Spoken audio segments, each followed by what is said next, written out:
नमस्कार दोस्तों, सीमा दिव्य चैनल में आपका स्वागत है। कार्तिक शुक्ल पक्ष की चतुर्दशी तिथि को वैकुंठ चतुर्दशी मनाई जाती है।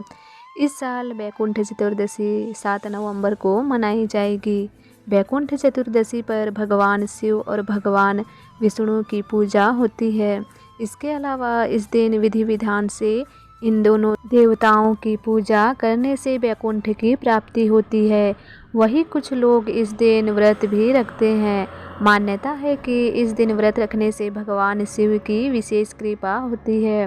तो आइए जानते हैं कि इस साल 2022 में वैकुंठ चतुर्दशी का महत्व।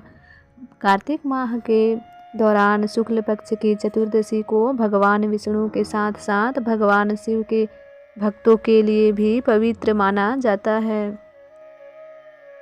दोनों देवताओं की पूजा करने से वैकुंठ की प्राप्ति होती है। वही कुछ लोग इस दिन व्रत भी रखते हैं। मान्यता है कि इस दिन व्रत रखने से भगवान शिव की विशेष कृपा होती है। तो आइए जानते हैं कि इस साल 2022 में वैकुंठ चतुर्दशी का महत्व। कार्तिक माह के दौरान शुक्ल पक्ष की चतुर्दशी को भगवान विष्णु के साथ साथ भगवान शिव के भक्तों के लिए भी पवित्र माना जाता है। दरअसल दोनों देवताओं की पूजा एक ही दिन की जाती है।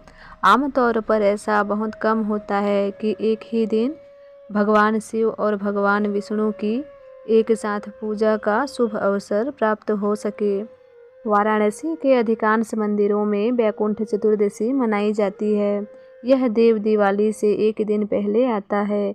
शिव पुराण के अनुसार कार्तिक चतुर्दशी के पावन दिन भगवान विष्णु भगवान शिव की पूजा करने किसी गए थे। भगवान विष्णु ने 1000 कमल के साथ भगवान शिव की पूजा करने का संकल्प लिया। कमल के फूल चढ़ाते समय भगवान विष्णु ने पाया कि 1000वां कमल गायब था।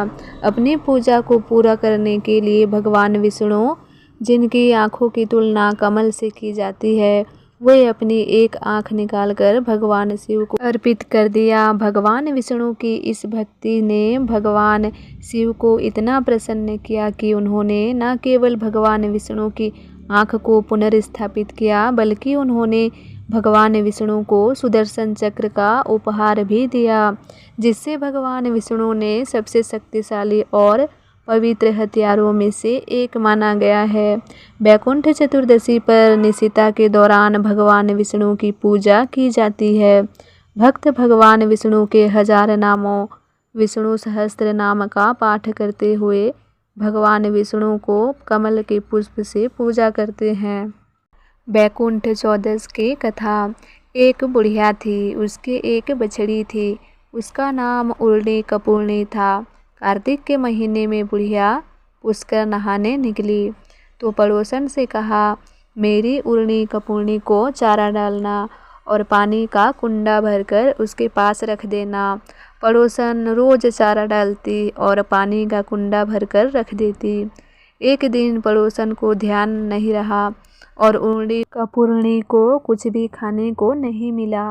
वो भूखों मरती पानी के कुंड में गिर पड़ी। गिरते ही उसका स्नान हो गया, भूखों मरती के वास हो गया और वो मर गई। और वह बछड़ी वहीं कुंड में ही मर गई। उस दिन वैकुंठ चतुर्दशी था, तो वो वैकुंठ चतुर्दशी में ही मर गई।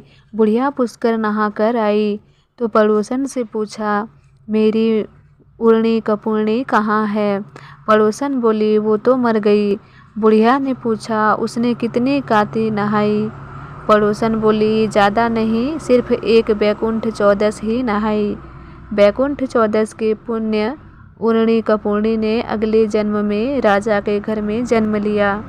इसीलिए महीना भर नहीं नहा सके तो चौदस को जरूर स्नान ध्यान व्रत करना चाहिए। उर्णी कपूर्णी को गति मिली, वैसी सबको मिले। खोटी की खरी, अधूरी की पूरी। तो दोस्तों, कैसी लगी मेरी यह वीडियो कमेंट में ज़रूर बताना और मेरी वीडियो को लाइक करना। मेरे चैनल में नए आए हो तो सब्सक्राइब करना। मिलते हैं एक नई जानकारी के साथ।